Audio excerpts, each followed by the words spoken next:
When you hear the word money, what comes to mind?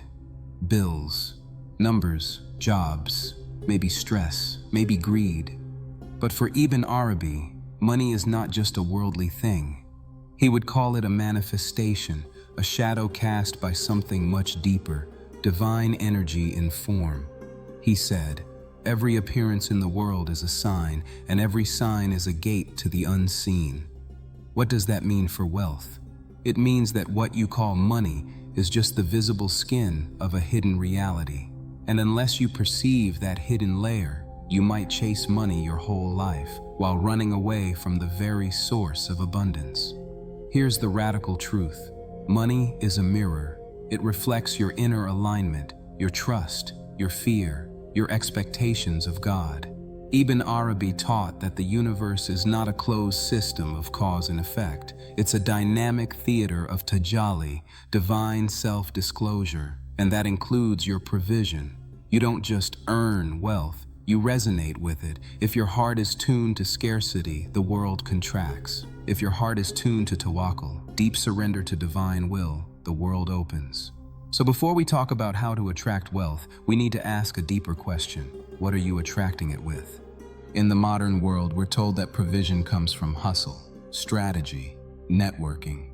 And yes, action is necessary, but Ibn Arabi flips the model. He says, provision is not pursued, it pursues. This isn't poetic metaphor, it's metaphysical law. Rizq in his writings is not something you chase, it's something you attract through your state of being. He writes, every station of the soul has a provision aligned with it. So what state are you living in? If your inner station is built on fear, you attract more reasons to fear. If it's built on presence, trust, surrender, you begin to align with the deeper current of divine flow. And here's where most Muslims go wrong. We say, Allah is our Razak, the provider. But we act like the job is the provider, like clients are the provider, like degrees, credentials, luck. These are the real forces at work. Ibn Arabi would say, these are not sources, they are vessels. Stop worshiping the vessel. When you begin to relate to money as a form of divine energy, your relationship with it changes. You stop grasping, you start listening, because sometimes God closes one door not to punish you, but to redirect your heart back to the unseen channel from which all true rizq flows. In Ibn Arabi's universe, the material world is not disconnected from the spiritual. Everything you see is layered with meaning, and wealth, it's not just gold, silver, or digital numbers on a screen. He taught that the true currency in this life is not money, it's intention, because intention is what activates unseen forces. He writes, the world responds not to action alone, but to the secret that drives it. You could do the exact same act, apply for a job, start a business, even give charity, but if one comes from fear and the other from trust, their energetic impact is not the same, because in the realm of divine manifestation, what you do is secondary. Why you do it and how your heart is aligned while doing it, that's the real force. This is why Ibn Arabi constantly emphasized sincerity, ikhlas, as a metaphysical principle, not just a virtue. He saw sincerity as a key to unlocking resonance with divine will. In his view, money attracted through spiritual alignment carries barakah, sacred increase. But money attracted through desperation or ego might come faster, but leak just as fast. So ask yourself, when you seek wealth, is your heart in contraction or expansion? Is your intention rooted in fear of lack or joy in service? Because whatever you send into the unseen echoes back into your life, amplified. There's a secret Ibn Arabi revealed that most Muslims today have forgotten. Your heart is a magnet for divine realities. He believed the heart, qalb, is not just an emotional organ. It's the interface between the visible and the invisible. The Prophet said, there is a piece of flesh in the body. If it is sound, the whole body is sound. That is the heart. Ibn Arabi took this hadith as a spiritual map. He taught that whatever you hold in your heart, fear, greed, trust, gratitude, it projects into the world and draws its reflection back to you. This isn't just self-help talk. This is metaphysical physics. Money, opportunities, and even people don't come to you randomly. They come in resonance with your inner climate. That's why he warned, do not seek with your hands what your heart rejects. If you say, I want abundance, but your heart whispers, I don't deserve it, you'll block the flow. So how do you clear the heart? Not by force, but by presence, by remembrance, dhikr, by realigning your heart not with outcomes, but with the one who gives outcomes. Because when your heart rests in divine nearness, money no longer feels like a prize you chase. It becomes a servant that follows you, because you follow something higher. In a world obsessed with taking, Ibn Arabi whispers a forgotten law. You only truly receive what you give. He writes, God deals with the servant according to the servant's own dealings. This is not karma, this is mirroring. The universe, under divine command, reflects your generosity or your constriction right back to you. When you give from scarcity, you feed scarcity. When you give from trust, you become a conduit. Ibn Arabi said, the more you empty your hand, the more God fills your soul. It's not about how much you give, it's the state you're in while giving. Give when it feels irrational. Give when no one is watching.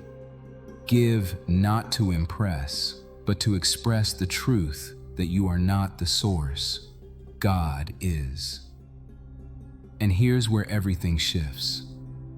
Most people try to attract wealth by clenching their fists tighter. But the real secret? Open hands attract more than closed ones.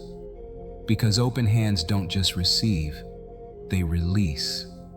And in that release is your proof of faith.